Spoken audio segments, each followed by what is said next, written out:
അപ്പോൾ നേരത്തെ നമ്മൾ പഠിച്ച പൊട്ടൻഷ്യൽ ഡിഫറൻസിനെ കുറിച്ച് പഠിച്ചു. അപ്പോൾ പൊട്ടൻഷ്യൽ ഡിഫറൻസിനെ കുറിച്ച് പഠിച്ചപ്പോൾ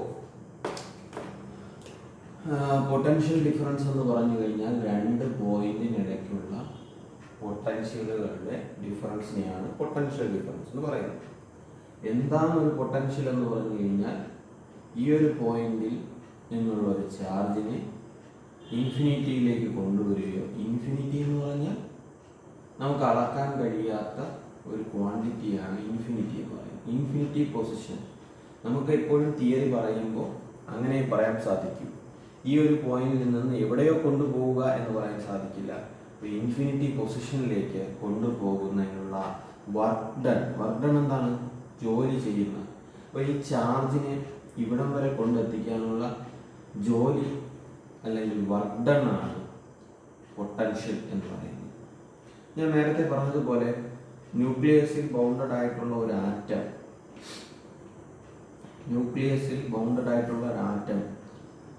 അല്ലെങ്കിൽ ഇലക്ട്രോൺ, ഔട്ടർ ഷെല്ലിലുള്ള ഇലക്ട്രോണിനെ ഒന്നെങ്കിൽ ഈ ഇലക്ട്രോണിനെ ഔട്ടർ ഷെല്ലിൽ നിന്നും എസ്കേപ്പ് ചെയ്യുക, അല്ലെങ്കിൽ ഡിസ്പ്ലേസ് ചെയ്യുക, അല്ലെങ്കിൽ ഒരു ഇലക്ട്രോണിനെ ഈ ഔട്ടർ ഷെല്ലിലേക്ക് കൊണ്ടുവരിക. അതിനുപയോഗിക്കുന്ന എനർജി അല്ലെങ്കിൽ വർക്ക് ഡണ്ണിനെയാണ് പൊട്ടൻഷ്യൽ എന്ന് പറയുന്നത്. അപ്പോൾ സിംപ്ലി അതാണ് പൊട്ടൻഷ്യൽ എന്ന് പറയുന്നത്. അപ്പോൾ പൊട്ടൻഷ്യൽ ഡിഫറൻസ് എന്ന് പറഞ്ഞു കഴിഞ്ഞാൽ ഈ ഒരു പോയിന്റ്, ഇപ്പോൾ ഒരു സർക്യൂട്ട് എടുത്തിട്ട് ഇവിടുത്തെ പൊട്ടൻഷ്യൽ ഡിഫറൻസ് ആണ് എടുക്കുന്നതെങ്കിൽ ഈ ഒരു പോയിന്റിലെ പൊട്ടൻഷ്യൽ മൈനസ് ഈ ഒരു പോയിന്റിലെ പൊട്ടൻഷ്യൽ. അപ്പോൾ ഇതെന്ന് പറയുന്ന എ എന്ന് പറയുന്ന പോയിന്റ് ആണ്, ഇത് ബി എന്ന് പറയുന്ന പോയിന്റ് ആണെങ്കിൽ വി ബി എ എന്ന് പറയുന്നത് potential difference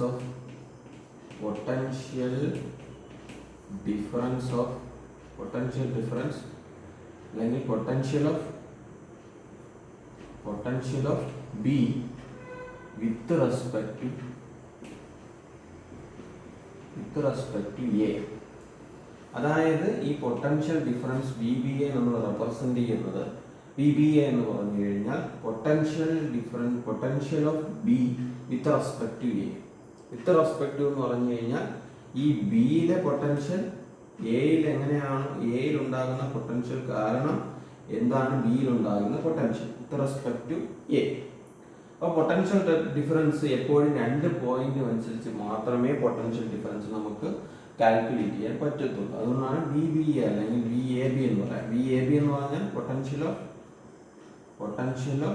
A with respect to B, അങ്ങനെയാണ് റെപ്രസെന്റ് ചെയ്യുന്നത്. അപ്പോൾ അതാണ് പൊട്ടൻഷ്യൽ ഡിഫറൻസുമായി ബന്ധപ്പെട്ട കാര്യങ്ങൾ. അടുത്തതെന്ന് പറഞ്ഞാൽ ഇ എം എഫ് എന്ന് പറഞ്ഞു കഴിഞ്ഞാൽ നിങ്ങൾ പഠിച്ചു കാണും. ഇലക്ട്രോ മോട്ടീവ് ഫോഴ്സ് ആണ് ഈ ഇ എം എഫ് എന്ന് പറയുന്നത്. ഇലക്ട്രോ മോട്ടീവ് ഫോഴ്സ് ആണ് ഇ എം എഫ് എന്ന് പറയുന്നത്. ഇലക്ട്രോ മോട്ടീവ് ഫോഴ്സ്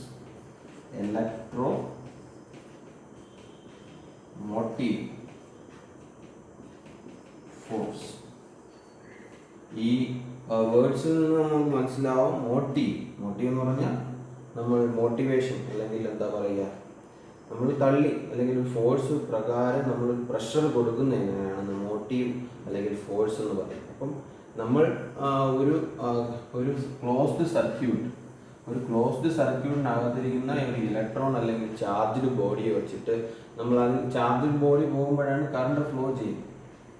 അപ്പോൾ നമ്മൾ അപ്ലൈ ചെയ്യുന്ന പ്രഷർ, ഇതിനകത്തു കൂടി കറണ്ട് ഫ്ലോ ചെയ്യാൻ ഉപയോഗിക്കുന്ന പ്രഷറിനെയാണ് നമ്മൾ പറയുന്നത്, അല്ലെങ്കിൽ ഫോഴ്സിനെയാണ് നമ്മൾ പറയുന്നത് ഇലക്ട്രോ മോട്ടീവ് ഫോഴ്സ് എന്ന് പറയുന്നത്. ഇ എം എഫ് എന്ന് ഉദ്ദേശിക്കുന്നത് വോൾട്ടേജ് തന്നെയാണ്. നമ്മൾ എത്രമാത്രം പ്രഷർ കൊടുക്കുന്നു ഇതിനകത്ത്, ഈ കറണ്ട് ക്ലോസ് ലൂപ്പിനകത്ത് എത്രമാത്രം കറണ്ടിനെ ഫ്ലോ ചെയ്യിക്കാനുള്ള എത്രമാത്രം പ്രഷർ കൊടുക്കുന്നു എന്നൊന്ന് റെപ്രസെന്റ് ചെയ്യുന്നതിനാണ് ഇലക്ട്രോ മോട്ടീവ് ഫോഴ്സ് എന്ന് പറയുന്നത്. How much we provide pressure of force in order to provide flow of current inside the closed loop. That is called electromotive force.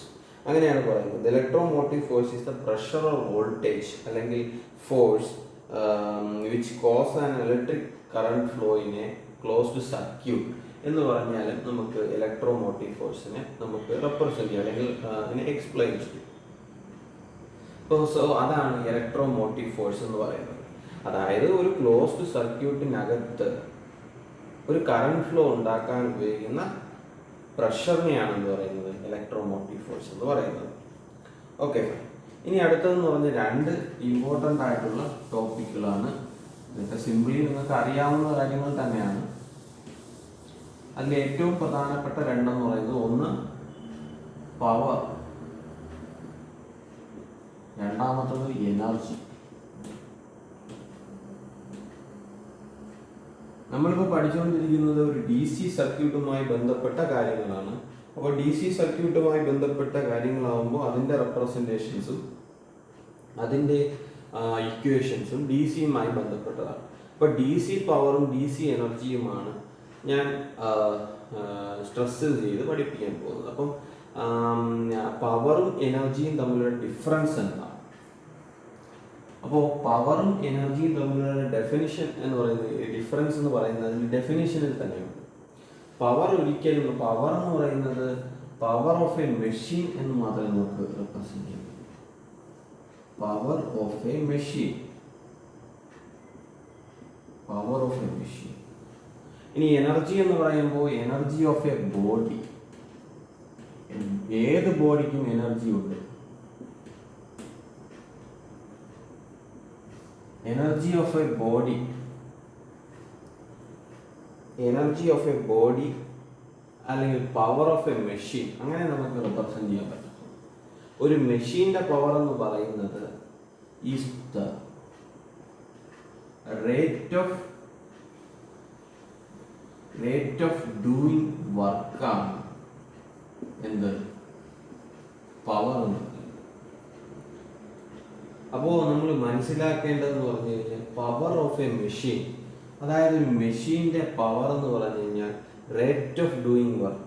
Rate എന്ന് പറയുന്നത് സമയത്തിനനുസരിച്ച് എത്രമാത്രം നമുക്ക് വർക്ക് ചെയ്യാൻ സാധിക്കും എന്നുള്ളത് കൊണ്ടാണ് ഉദ്ദേശിക്കുന്നതാണ് പവർ എന്ന് പറയുന്നത്. പക്ഷേ energy of a body is the capacity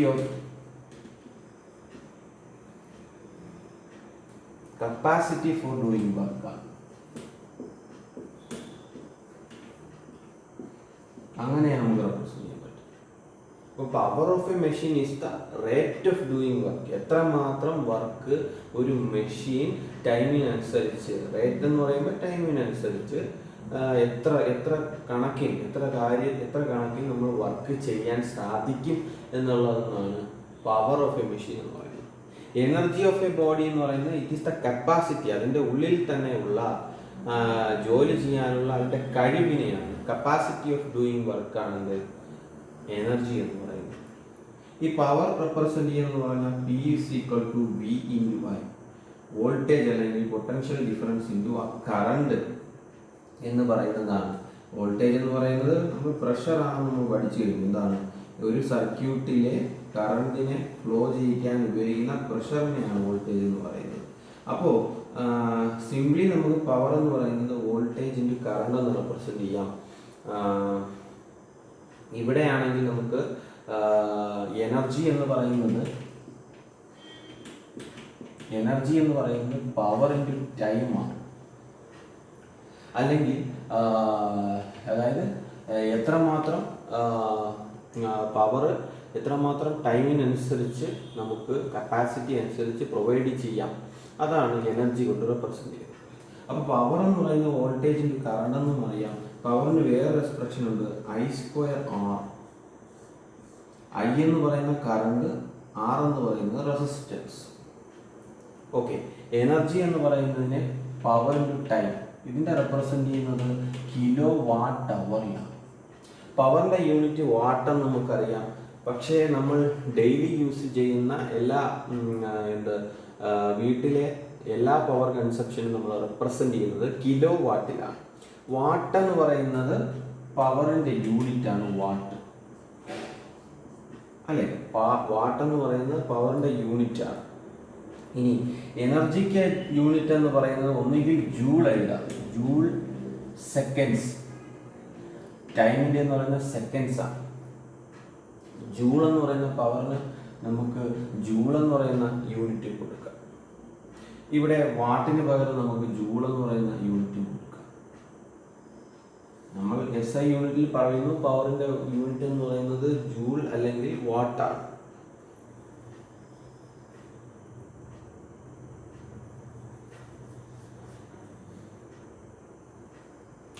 joule നമുക്ക് പറയുന്നതിന് പകരം നമുക്ക് പവറിന് വേറെ യൂണിറ്റ് ഉണ്ട്.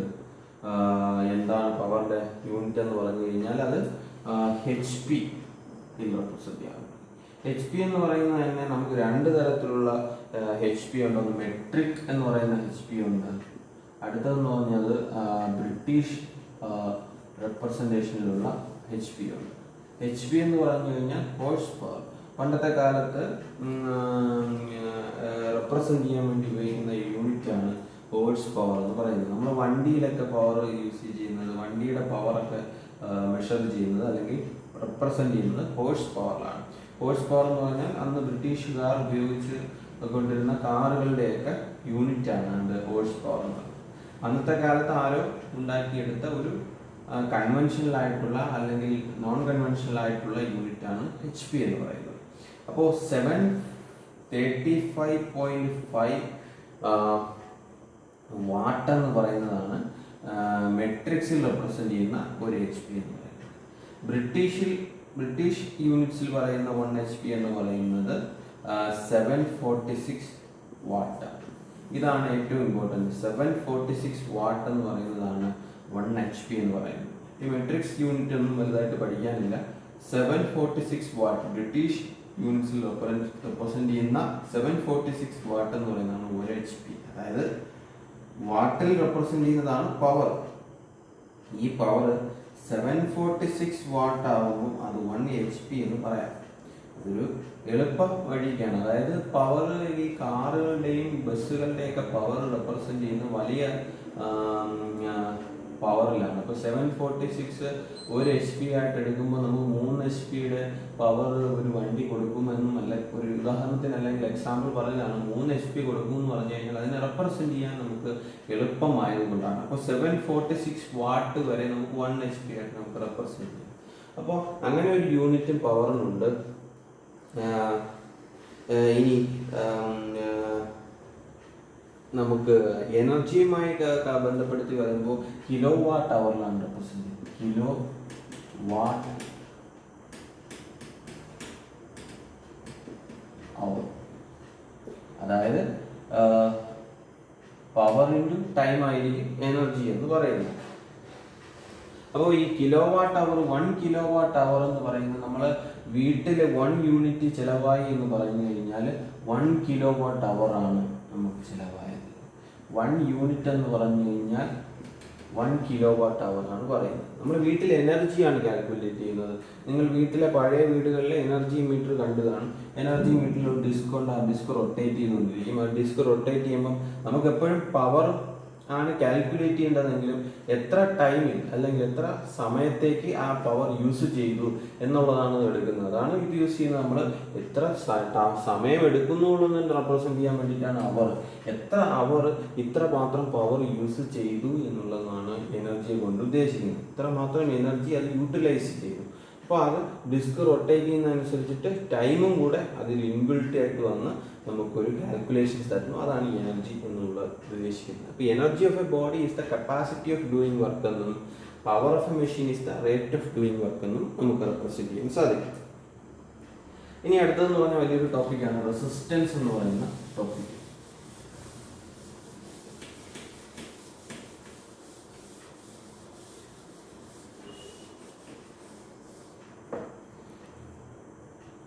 റെസിസ്റ്റൻസ് എന്ന് പറഞ്ഞു കഴിഞ്ഞാൽ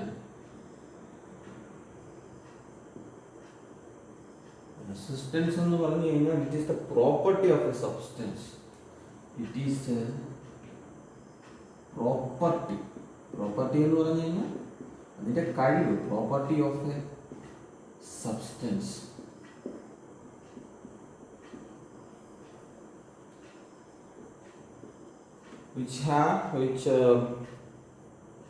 which opposes which opposes the flow of current.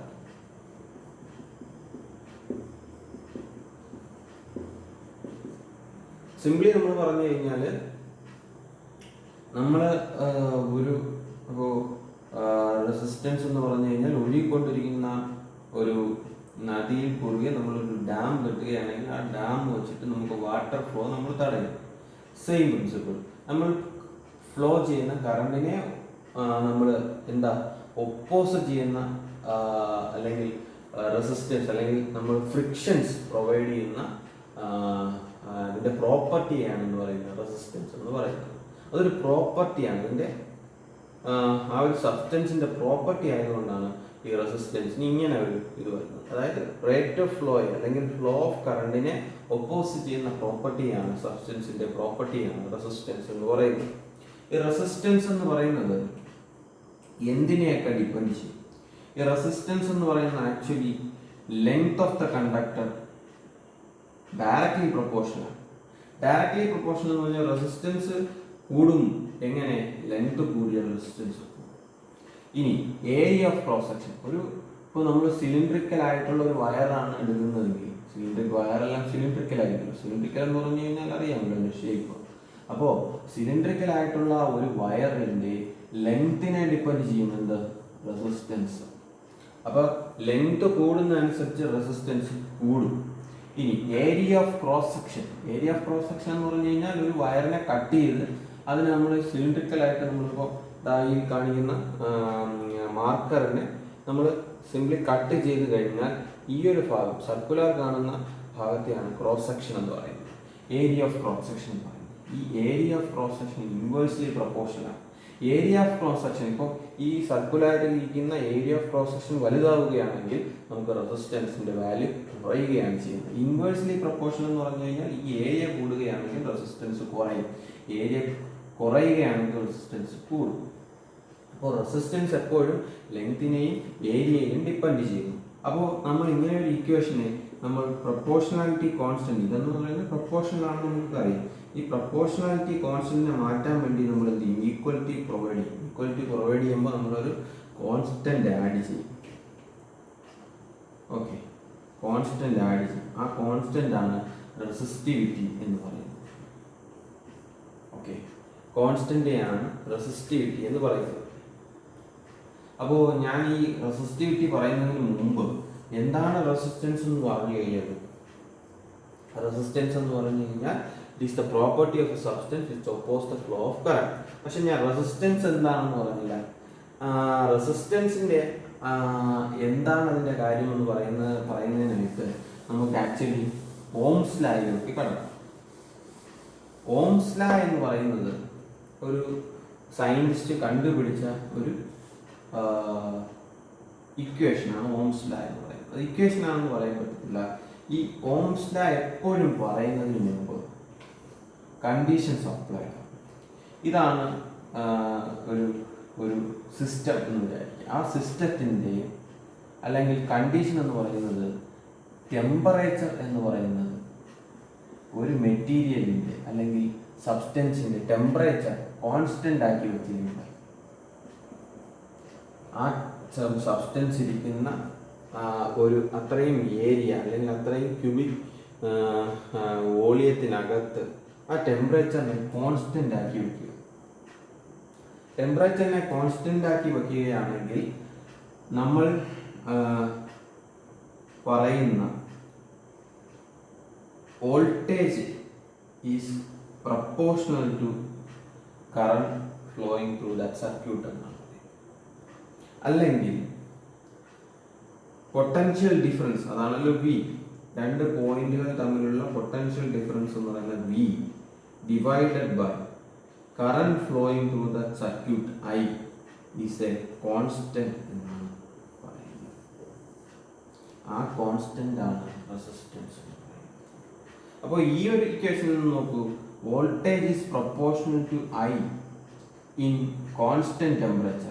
അപ്പോൾ കോൺസ്റ്റന്റ് ടെമ്പറേച്ചർ നേരത്തെ പറഞ്ഞ പോലെ പ്രൊപ്പോർഷണാലിറ്റി കോൺസ്റ്റന്റ് മാറ്റാൻ വേണ്ടി നമ്മൾ ഇക്വേഷൻ കൊടുത്തു, ഈക്വാലിറ്റി കൊടുത്തു. ഈക്വാലിറ്റി കൊടുത്തു കഴിഞ്ഞാൽ ഒരു കോൺസ്റ്റന്റ് ആഡ് ചെയ്യണം. അതാണ് ആർ എന്ന് പറയുന്നത് കോൺസ്റ്റന്റ്. ആ ആർ എന്ന് പറയുന്ന കോൺസ്റ്റന്റ് ആണ് റെസിസ്റ്റൻസ് ഓഫ് എ മെറ്റീരിയൽ. ഈ ഒരു ഇക്വേഷൻ നമ്മൾ ഇങ്ങനെ പറയാം, അല്ലെങ്കിൽ പറയാം voltage potential difference divided by I എന്ന് പറയുന്ന റേഷ്യോ ഒരു കോൺസ്റ്റന്റ് വാല്യൂ ആയി അണ്ടർ കോൺസ്റ്റന്റ് ടെമ്പറേച്ചർ. അതായത് കോൺസ്റ്റന്റ് ടെമ്പറേച്ചർ എന്ന് പറഞ്ഞാൽ നമ്മൾ ടെമ്പറേച്ചർ കണ്ടീഷൻസ് ഒരിക്കലും ചേഞ്ച് ചെയ്യാതിരിക്കുകയാണെങ്കിൽ വോൾട്ടേജ് എപ്പോഴും കറണ്ടിന് പ്രൊപ്പോർഷണലായിരിക്കും. വോൾട്ടേജ് ഡിവൈഡഡ് ബൈ കറണ്ട് എന്ന് പറയുന്ന റേഷ്യോ എന്ന് പറയുന്നത് ഒരു കോൺസ്റ്റന്റ് ആയിരിക്കും, അത് ചേഞ്ച് വരികയില്ല എന്നാണ് ഓംസ് ലോ പറയുന്നത്. ഈ ഓംസ് ലോ എല്ലാ സബ്സ്റ്റൻസിനും ആപ്ലിക്കബിൾ അല്ല. എന്തുകൊണ്ട്? എപ്പോഴും വോൾട്ടേജ് ഡിവൈഡഡ് ബൈ കറണ്ട് എന്ന് പറയുന്നത് റെസിസ്റ്റൻസിന് തുല്യമായിരിക്കണമെന്നില്ല. എന്താണ്? കോൺസ്റ്റന്റ് ടെമ്പറേച്ചർ ആണെങ്കിൽ പോലും സബ്സ്റ്റൻസിന്റെ ചില പ്രോപ്പർട്ടീസ് കാരണം നമുക്ക് റെസിസ്റ്റൻസിൽ വളരെ ചേഞ്ചസ് ഉണ്ടാക്കാൻ സാധിക്കും. അതിനെക്കുറിച്ചിട്ട് പിന്നീട് നമുക്ക് ക്ലാസ്സുകളിൽ പഠിക്കാം. അപ്പോൾ അതാണ് റെസിസ്റ്റൻസ് ഓഫ് ദ മെറ്റീരിയൽ എന്ന് പറയുന്നത്. അപ്പോൾ ഓംസ് ലോ വെച്ചിട്ട് നമുക്ക് ഒരു ഒരു ഗ്രാഫ് പ്ലോട്ട് ചെയ്യാൻ നമുക്ക് സാധിക്കും. അത് ഓംസ് ലോ വെച്ച് ഗ്രാഫ് എങ്ങനെയാണ് നമ്മൾ പ്ലോട്ട് ചെയ്യുന്നതെന്ന് വെച്ച് കഴിഞ്ഞാൽ, നമ്മൾ ആദ്യം വോൾട്ടേജ്, അതാണ് ഇൻഡിപെൻഡന്റ് വേരിയബിൾ ആയിട്ട്. ഇൻഡിപെൻഡന്റ് എന്ന് പറഞ്ഞാൽ വേറെ പാരാമീറ്റേഴ്സുമായിട്ട് ബന്ധമില്ലാതെ നമ്മൾ വോൾട്ടേജിനെ മാത്രം മാറ്റുകയാണെങ്കിൽ അത് ഇൻഡിപെൻഡന്റ് വേരിയബിൾസ് ആയിട്ട് എടുക്കാം. അത് റെസിസ്റ്റൻസ് എന്ന് പറയുന്നത് നമുക്ക് കോൺസ്റ്റന്റ് 2 ഓം എന്ന് പറയുന്ന റെസിസ്റ്റൻസിന്റെ യൂണിറ്റ് ഓം എന്ന് പറയുന്ന സംഭവമാണ് ഓം. അതിന് മുമ്പ് വി ഐ ക്യാരക്ടറിസ്റ്റിക്സ് അല്ലെങ്കിൽ നമ്മൾ വി ഐ ക്യാര വരയ്ക്കുക അല്ലെങ്കിൽ ഗ്രാഫ് വരയ്ക്കുകയാണെങ്കിൽ ഗ്രാഫ് പ്ലോട്ട് ചെയ്യാൻ വേണ്ടിയിട്ടാണ് ചെയ്യുന്നത്. നമ്മൾ സീരിയൽ നമ്പർ 1 2 3 4 5 കൊടുത്തു. റെസിസ്റ്റൻസ് എല്ലാം തുല്യമാണ്, റെസിസ്റ്റൻസ് എല്ലാം ഈക്വൽ ആയിട്ട് എടുത്തിട്ട് വോൾട്ടേജ് മാറ്റി കൊടുക്കുന്നു. വോൾട്ടേജ് കൊടുക്കുന്നു. ഒരു സർക്യൂട്ട് എടുക്കുക. ഇപ്പോൾ വോൾട്ട് മീറ്റർ അല്ലെങ്കിൽ ഒരു D C source, variable D C source കൊടുക്കുന്നു. അവിടെ നമ്മൾ ഒരു റെസിസ്റ്റൻസ് കൊടുക്കുന്നു. റെസിസ്റ്റൻസിന്റെ വാല്യൂ 2 ഓം ആണ്. നമ്മൾ കറണ്ടിന്റെ വാല്യൂ കണ്ടുപിടിക്കുക. ഇത് വേരി ചെയ്യാം. ഇത് ആദ്യം 0-ലിട്ട്, ഈ വോൾട്ടേജ് സോഴ്സ് എന്ന് പറയുന്നത് 0-ൽ നിന്ന് നമുക്ക് വേരി ചെയ്യാൻ സാധിക്കും. അപ്പോൾ വേരി ചെയ്യുന്ന രീതിയിൽ 0 കൊടുക്കുമ്പോൾ റെസിസ്റ്റൻസ് 2 ഓം ആണ്. നമ്മൾ പറയുന്ന ഇക്വേഷൻസ് പ്രകാരം V/R എന്ന് പറയുന്നതാണ് I. V is equal to IR എന്ന് പറയുന്ന ഇക്വേഷൻ ആണ്. അപ്പോൾ ഈ ആറിനെ താഴെ കൊണ്ടുവരും. V/R is equal to I. അപ്പോൾ 0/2 എന്ന് പറഞ്ഞു കഴിഞ്ഞാൽ ഏത് വാല്യൂവിന്റെ 0 ഡിവൈഡഡ് ബൈ ന്യൂമറേറ്ററിൽ 0യും ഡിനോമിനേറ്ററിൽ ഏത് വാല്യൂ വന്നു കഴിഞ്ഞാൽ അതിന്റെ വാല്യൂ 0 ആണ്. ഇത് 1 കൊടുക്കുന്നു, പോട്ടെ. ഇത് 2 വോൾട്ട് കൊടുക്കുന്നു. 2 വോൾട്ട് കൊടുത്തു കഴിഞ്ഞാൽ 2 വോൾട്ട് കൊടുക്കുമ്പോൾ 2/2 എന്ന് പറയുന്നത് 1 ഓം ആയി മാറും. 1 ആംപിയർ ആയി മാറും. ഇനി ഇത് 4 കൊടുത്തു നോക്കും. 4/2 2 ആംപിയർ ആയി മാറും. ഇത് 6 കൊടുക്കും. 6/2 3 ആംപിയർ ആയി മാറും. ഇത് 8 കൊടുത്തു നോക്കി. 8/2 എത്രയാണ്? 4 ആംപിയർ ആയിട്ട് മാറും. അപ്പോൾ നമുക്ക് കറണ്ട് നമുക്ക് മെഷർ ചെയ്യാൻ സാധിക്കും. ഇവിടെയാണ് കറണ്ട് പ്ലോട്ട് ചെയ്യുന്നത്. അപ്പോൾ വി ഐ ക്യാരക്ടറിസ്റ്റിക്സ് പ്ലോട്ട് ചെയ്യാൻ നമ്മൾ എന്ത് ചെയ്യണം? വി എന്ന് പറയുന്ന ഇൻഡിപെൻഡന്റ് വേരിയബിളിനെ എക്സ് ആക്സിസിൽ കൊടുക്കും. ഇവിടെ നമ്മൾ 2 വോൾട്ട് കൊടുക്കുന്നു, ഇവിടെ 4 വോൾട്ട് കൊടുക്കുന്നു, ഇവിടെ 6 വോൾട്ട് കൊടുക്കുന്നു. ഇവിടെ ഗ്രാഫ് പ്ലോട്ട് ചെയ്യാൻ അറിയാമല്ലോ നിങ്ങൾക്ക്. എക്സ് വൈ ആക്സിസ് പ്ലോട്ട് ചെയ്യാൻ നമ്മൾ ഗ്രാഫ് പേപ്പറിൽ ഓരോ സ്കെയിലിനും ഇതിലെ ഒരു സ്കെയിലിൽ എന്ന് പറയുന്നത് 2 വോൾട്ട് കൊടുക്കുന്നു. ഇത് അടുത്ത സെയിം ഇവിടെ 2 വോൾട്ട് കൊടുത്തു കഴിഞ്ഞാൽ ഇവിടെ സ്കെയിൽ ഈക്വൽ ആണ്. അപ്പോൾ ഇവിടെ 2 വോൾട്ട് കൊടുത്തെങ്കിൽ ഇവിടെ 2 ആണ് അതിൻ്റെ ഡിഫറൻസ്. 4 - 2 എന്ന് പറഞ്ഞാൽ 2 ആണ്. 6 - 4 എന്ന് പറഞ്ഞാൽ 2 ആണ്. അപ്പോൾ ഇവിടെ 8 വോൾട്ട് കൊടുക്കുന്നു. അതനുസരിച്ചിട്ട് നമ്മൾ കറണ്ടിന് ഒരു സ്കെയിൽ നമ്മൾ റെപ്രസെന്റ് ചെയ്യേണ്ടിയിരിക്കുന്നു. കറണ്ട് കിട്ടിയിരിക്കുന്നത് 0 1 2 3 4. പക്ഷേ നമ്മൾ ഒരു കാര്യം ശ്രദ്ധിക്കണം. ഈ ലീനിയർ ക്യാരക്ടറിസ്റ്റിക്സ് അല്ലെങ്കിൽ V I characteristics of resistance വരയ്ക്കുമ്പോൾ നമ്മൾ സിംപ്ലി നമ്മൾ മനസ്സിലാക്കേണ്ടത് ഗ്രാഫ് വരയ്ക്കുമ്പോൾ ഇവിടെ കൊടുത്ത സ്കെയിലിന് ആനുപാതികമായിട്ട് തന്നെയാണ്, അല്ലെങ്കിൽ സ്കെയിലിലെ ഡിഫറൻസിന് ആനുപാതികമായിട്ട് തന്നെയാണ് നമ്മളിവിടെ കൊടുക്കേണ്ടത്. ഇവിടെ കിട്ടിയ വാല്യൂസ് 1 2 3 4 ആയതുകൊണ്ട് നമുക്ക് ഇവിടെയും 1 2 3 4 ഇനി പ്ലോട്ട് ചെയ്യാം. നോക്കൂ, ഇവിടുത്തെ മാഗ്നിറ്റ്യൂഡ് ചേഞ്ചിൽ ഉണ്ടാകുന്ന മാഗ്നിറ്റ്യൂഡ് എന്ന് പറയുന്നത് നമുക്ക് എപ്പോഴും ഒരേ സ്കെയിലിൽ തന്നെ നമുക്ക് പ്ലോട്ട് ചെയ്യേണ്ട ആവശ്യമുണ്ട്. അതുകൊണ്ടാണ് 1 2 3 4 എന്നും ഇവിടെ 2 4 6 വോൾട്ട് എന്നും കൊടുത്തത്. അപ്പോൾ നമുക്കറിയാം റെസിസ്റ്റൻസ് 2 വോൾട്ടിന് 1 ആയതുകൊണ്ട് ഇവിടെയാണ് നമുക്ക് ആ പോയിന്റ് കിട്ടുന്നത്. 4 വോൾട്ടിന് 2 ആയതുകൊണ്ട് ഇവിടെയാണ് നമുക്കിവിടെ കിട്ടുന്നത്. 6 വോൾട്ടിന് 3 ആയതുകൊണ്ട് ഇവിടെ കിട്ടും. 8 വോൾട്ടിന് ഇങ്ങനെയാണ്. അപ്പോൾ നമുക്ക് കിട്ടുന്ന ഗ്രാഫ് എന്ന് പറയുന്നത്, ഇത് പ്ലോട്ട് ചെയ്ത ഗ്രാഫ് എന്ന് പറയുന്നത് ലീനിയർ ആയിട്ടുള്ള ഒരു 45 ഡിഗ്രി ആംഗിൾ വെച്ചുകൊണ്ടുള്ള, ലീനിയർ എന്ന് പറഞ്ഞു കഴിഞ്ഞാൽ എപ്പോഴും സ്ട്രൈറ്റ് ലൈനാണ്, ഒരു ഇൻക്ലിനേഷൻ ഉണ്ട്, 45 ഡിഗ്രി ഇൻക്ലിനേഷനിലാണ് ആ ഗ്രാഫ് പോകുന്നത്. അതിനാണ് ലീനിയർ ഗ്രാഫ് എന്ന് പറയുന്നത്. ഇവിടെ നമ്മൾ പ്ലോട്ട് ചെയ്യുന്ന കറണ്ടാണ്, ഇവിടെ നമ്മൾ പ്ലോട്ട് ചെയ്യുന്ന വി ആണ്, വോൾട്ടേജ്. ഇതാണ് വി ഐ ക്യാരക്ടറിസ്റ്റിക്സ് എന്ന് പറയുന്നത്. ഓക്കെ, ഈ എപ്പോഴും ലീനിയർ റെസിസ്റ്റൻസ് എന്ന് പറഞ്ഞു കഴിഞ്ഞാൽ 2 വോൾട്ടിനും 4 വോൾട്ടിനും ഇടയ്ക്ക് 2 വോൾട്ടാണ് ഡിഫറൻസ്. ഇപ്പോൾ ലീനിയർ റെസിസ്റ്റൻസ് എന്ന് പറഞ്ഞു കഴിഞ്ഞാൽ നമുക്ക് നോക്കൂ, ഈ 4 വോൾട്ടിന് എപ്പോഴും 2 ആയിരിക്കും ആംബിയർ എന്ന് പറയും. 2 വോൾട്ട് കൊടുത്തു കഴിഞ്ഞാൽ 1 ആംബിയർ ഫ്ലോ ചെയ്യും. 4 വോൾട്ട് കൊടുത്തു കഴിഞ്ഞാൽ 2 ആംബിയർ ഫ്ലോ ചെയ്യും. 6 വോൾട്ട് കൊടുത്തു കഴിഞ്ഞാൽ 3 ആംബിയർ ഫ്ലോ ചെയ്യും. 8 വോൾട്ട് കൊടുത്തു കഴിഞ്ഞാൽ എപ്പോഴും 4 ആംബിയർ ഫ്ലോ ചെയ്യും. ഇപ്പോൾ ഇങ്ങനെ ഒരു ക്യാരക്ടറിസ്റ്റിക്സ് വരച്ചു കഴിഞ്ഞാൽ, ലീനിയർ ക്യാരക്ടറിസ്റ്റിക്സ് വരച്ചു കഴിഞ്ഞാൽ ഈ 6 നും 8 നും ഇടയ്ക്കുള്ള 7 വോൾട്ട് കൊടുത്തു കഴിഞ്ഞാൽ അതിനനുപാതികമായിട്ടുള്ള 3.5 എന്ന് പറയുന്ന ആംബിയർ കിട്ടും. അപ്പോൾ ഈ ക്യാരക്ടറിസ്റ്റിക്സ് വരച്ചു കഴിഞ്ഞാൽ നമുക്ക് ഇതിനിടയ്ക്കുള്ള ഏത് പോയിന്റിലുള്ള കറണ്ട് റെസിസ്റ്റൻസ് നമുക്ക് കാൽക്കുലേറ്റ് ചെയ്തെടുക്കാൻ പറ്റും. ഈ ഒരു ഗ്രാഫിൽ നിന്ന് നമ്മൾ റെസിസ്റ്റൻസ് എങ്ങനെയാണ് കാൽക്കുലേറ്റ് ചെയ്യുന്നത്? ഇതിൻ്റെ സ്ലോപ്പ് എടുത്താൽ മതി. സ്ലോപ്പ് എന്ന് പറഞ്ഞു കഴിഞ്ഞാൽ y/x എന്ന് പറയുന്നതാണ് സ്ലോപ്പ് എന്ന് പറയുന്നത്. ഒരു ഗ്രാഫിൻ്റെ ഇങ്ങനെ എടുത്തു കഴിഞ്ഞാൽ ഇതിൻ്റെ സ്ലോപ്പ് എന്ന് പറയുന്നത് y/x ആണ്. y എന്താണ്? അതിൻ്റെ കറണ്ട്. x എന്താണ്? അതിൻ്റെ വോൾട്ടേജ്. x/y എന്ന് പറയുന്നതാണ് നമുക്ക് സ്ലോപ്പ് എന്ന് പറയുന്നത്. ഇതിൽ x എന്താണ്? വോൾട്ടേജ് ആണ് പ്ലോട്ട് ചെയ്തിരിക്കുന്നത്. y എന്ന് പറയുന്നത് എന്താണ്? കറണ്ടാണ് പ്ലോട്ട് ചെയ്തിരിക്കുന്നത്. അപ്പോൾ ഇതിൻ്റെ സ്ലോപ്പ് എടുത്താൽ നമുക്ക് റെസിസ്റ്റൻസ് കിട്ടുകയും ചെയ്യും. ഈ ഒരു ക്യാരക്ടറിസ്റ്റിക്സിനെയാണ് ലീനിയർ ക്യാരക്ടറിസ്റ്റിക്സ് എന്ന് പറയുന്നത്. ഇപ്പോൾ ചില മെറ്റീരിയൽസ് ഈ ലീനിയർ ക്യാരക്ടറിസ്റ്റിക്സ് തന്നെ വരണമെന്നില്ല. അതെന്ത് കാരണമാണ്? അതിൻ്റെ കാരണം എന്ന് പറഞ്ഞു കഴിഞ്ഞാൽ, ഇപ്പോൾ വോൾട്ടേജ് കൂട്ടുമ്പോൾ നമുക്ക് ഒരു റെസിസ്റ്റൻസിൻ്റെ അല്ലെങ്കിൽ റെസിസ്റ്ററിൻ്റെ ടെമ്പറേച്ചർ കൂടുമ്പോൾ നമ്മൾ വിചാരിക്കുന്നത് പോലെ കറണ്ട് വേരി ചെയ്യത്തില്ല. ഇപ്പോൾ ആനുപാതികമായിട്ട് വേരി ചെയ്യില്ല. ഇപ്പോൾ 2 വോൾട്ടിന് നമ്മൾ 2 വോൾട്ടിൽ നിന്ന് 4 വോൾട്ട് പോകുമ്പോൾ നമുക്ക് ആക്ച്വലി കിട്ടേണ്ടത് ഓംസ് ലോ പ്രകാരം 2 വോൾട്ടാണ് കിട്ടേണ്ടത്. പക്ഷേ ഈ റെസിസ്റ്റൻസ് മെറ്റീരിയലിൻ്റെ പ്രോപ്പർട്ടീസ് കാരണം അതിൻ്റെ ടെമ്പറേച്ചർ ഡിപ്പെൻഡൻസി ഉള്ളത് കൊണ്ട്, ടെമ്പറേച്ചർ വേരി ചെയ്ത റെസിസ്റ്റൻസിൽ ഉണ്ടാകുന്ന വേരിയേഷൻസ് കാരണം ഈ 2 ആംബിയർ കിട്ടണമെന്നില്ല. അങ്ങനത്തെ കിട്ടുന്ന എലമെൻറ്റ്സിന് നോൺ ലീനിയർ ആയിട്ടുള്ള ഒരു ക്യാരക്ടറിസ്റ്റിക്സ് ആയിരിക്കും വരുന്നത്. ലീനിയർ എന്ന് പറയുന്ന ക്യാരക്ടറിസ്റ്റിക്സ് എന്ന് പറഞ്ഞാൽ ഇങ്ങനെ സ്ട്രൈറ്റ് ലൈൻ ആയിട്ട് ഒരു 45 ഡിഗ്രി ചേഞ്ച് ചെയ്ത്, 45 ഡിഗ്രി എന്ന് പറഞ്ഞാൽ ഇത് 90 ഡിഗ്രി ആയിരിക്കും. അപ്പോൾ ഈ ആംഗിൾ 45 ഡിഗ്രി ആയിരിക്കും. അപ്പോൾ അങ്ങനെ പോകുന്ന കർവിനെയാണ് ലീനിയർ കർവ് എന്ന് പറയുന്നത്. പക്ഷേ ചില മെറ്റീരിയൽസിന് ഇങ്ങനെ ഒരു കർവ് കിട്ടിയില്ല. ആ മെറ്റീരിയൽസിനെ നോൺ ലീനിയർ റെസിസ്റ്റേഴ്സ് എന്ന് പറയാം. ഓക്കെ, ഇനി ഞാൻ നേരത്തെ പറഞ്ഞ റെസിസ്റ്റിവിറ്റിയിലോട്ട് പോകാം.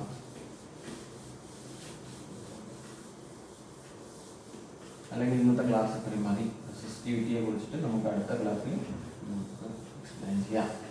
Okay, thank you.